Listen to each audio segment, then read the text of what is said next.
If you could change live nations to indigenous nations. And then on page 9, council's invited to the grand opening on October 16th.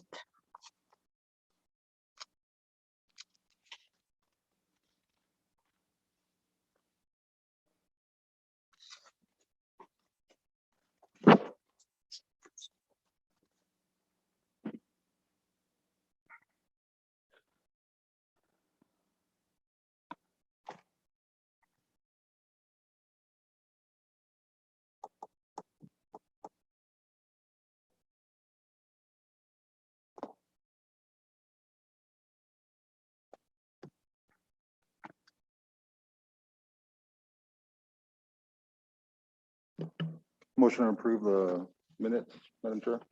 Okay, motion by Martin. Second by Anita. Any other changes? If not, all those in favor? Motion carries unanimous.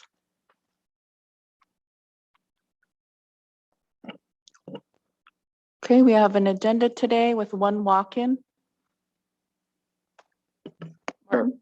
I'll have something for open, please.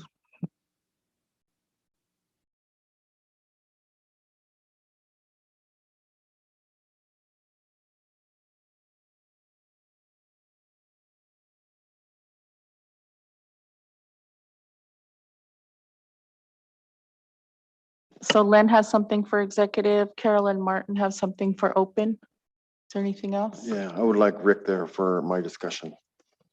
Okay, so noted. Make the motion to approve the agenda with the additions, Madam Chair. Okay, motion by Anita. Second by Martin. All those in favor? Motion carries unanimous.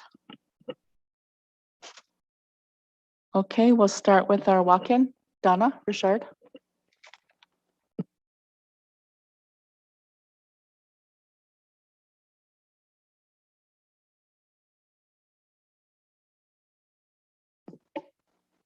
Good morning, everyone. I wanted to thank you for allowing me to come and speak.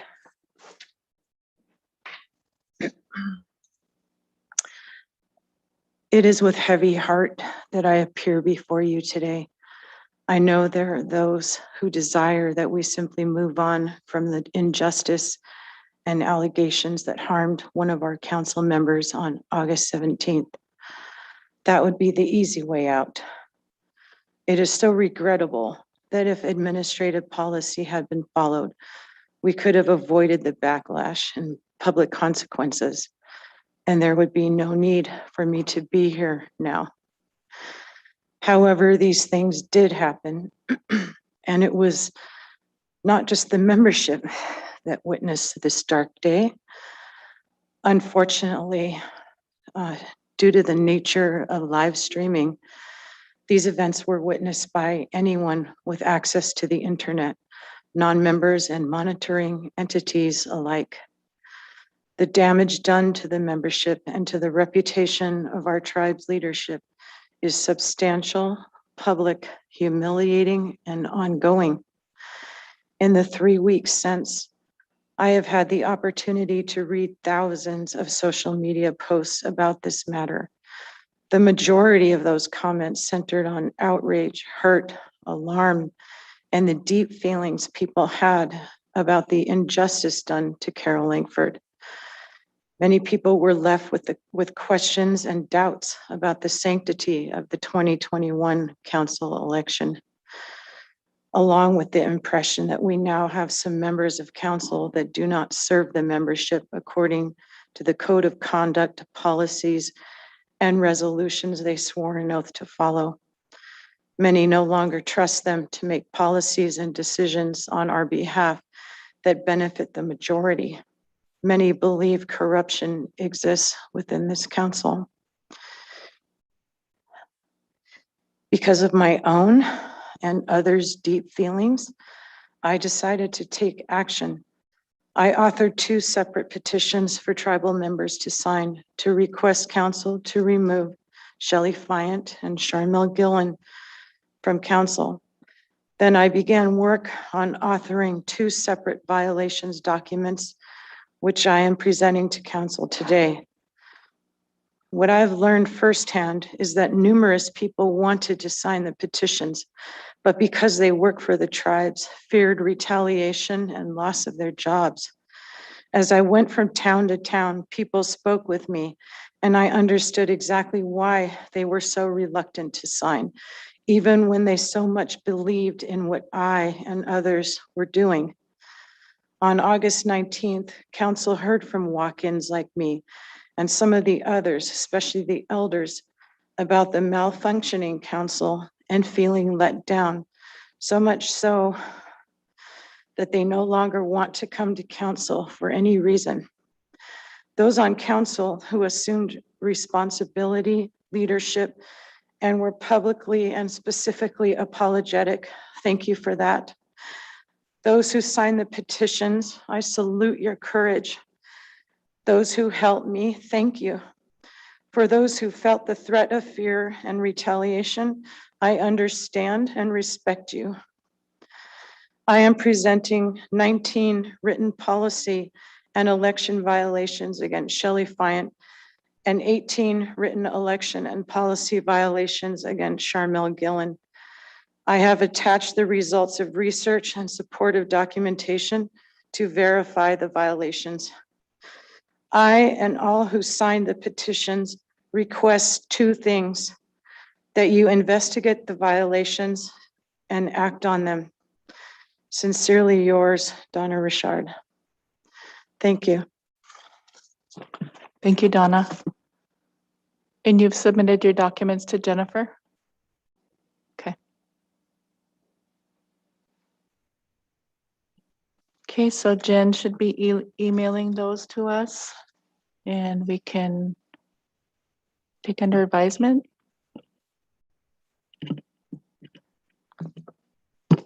Madam Martin? Chair. Thank you. Donna just left, but thank you for bringing this in.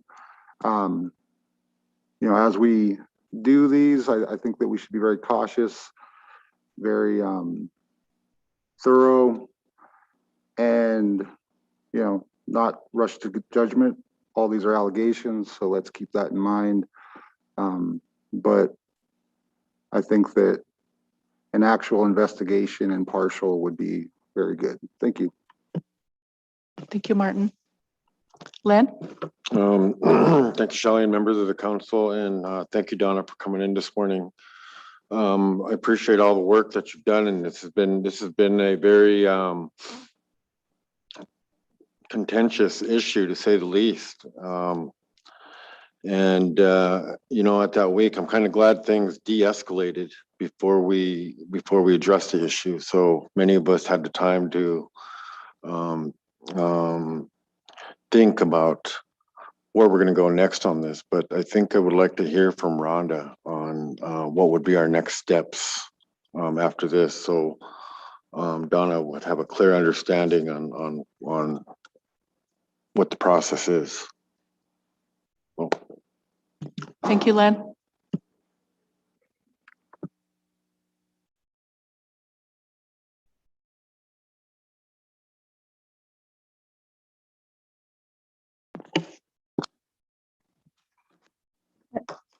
Thank you, Councilman Tootieth and the rest of the council. I have received the printed copy of the requested removal documents, and I understand it's been emailed to you as well.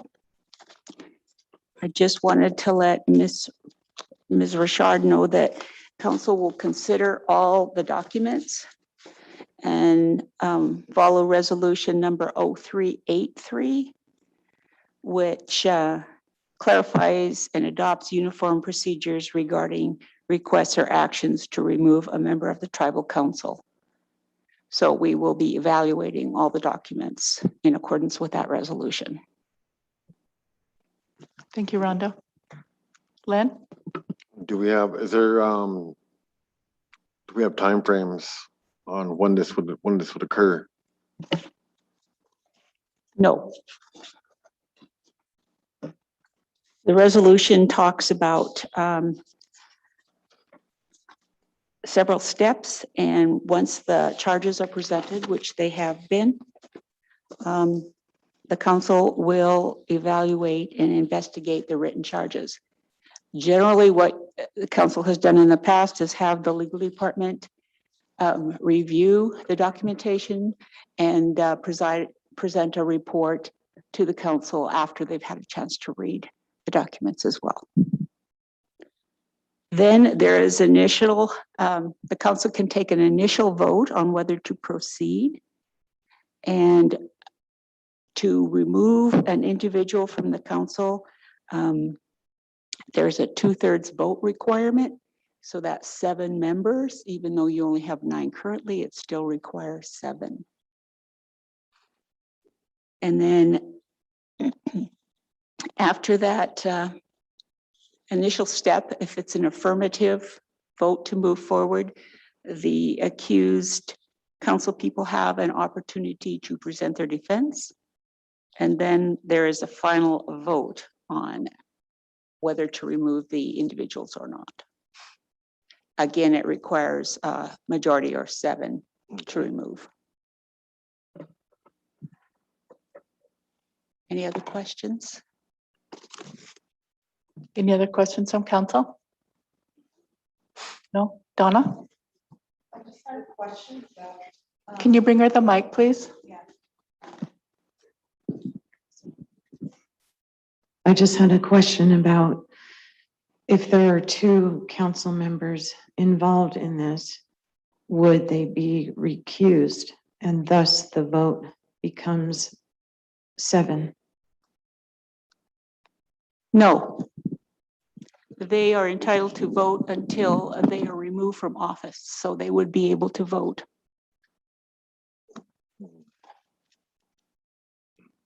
Any other questions? Lynn? Oh. Okay. All right, thank you.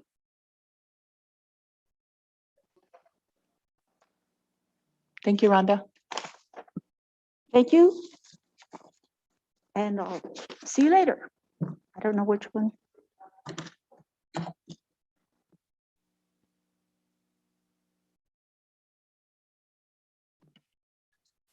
So this morning, before we get started, I just wanted to give a shout out to Sierra Jefferson and Daniel Brown.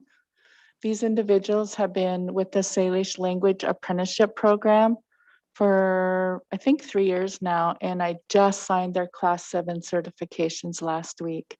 So just wanted to give them a shout out for that. So it's the first Class 7 students that I've signed that certification for in the last 2 years. So awesome. Okay, next up we have ARPA discussion with Rick.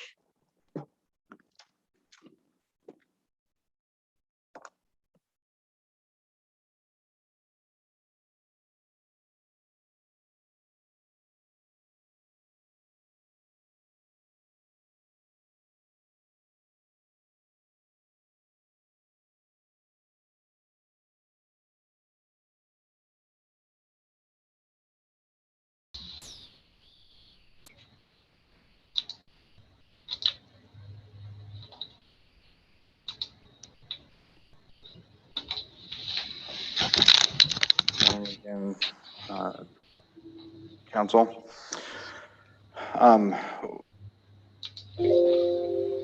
Wanted to have a discussion on the kind of the overall status of the ARPA funds. I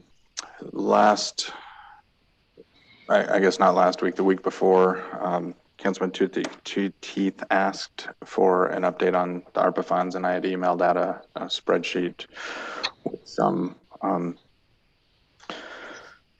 with status and some suggestions from the budget director on things, but so part of this is just to answer questions and kind of talk through it with council, but Specifically, the Housing Authority has a request in that I think fits well within the scope of the priority resolutions that the council recently passed, and fills a need for housing, fills a need for the membership, or potentially does, and is timely. So if you're okay, Jody, I'd like to maybe just start with you, being able to walk through the proposal that you have. And I'm assuming you're okay with open session in this, Jody? It does, it does pertain to a purchase of land. And so I don't know if the council wants to go into executive to discuss that for like leveraging purposes, I guess. Yeah, thank you.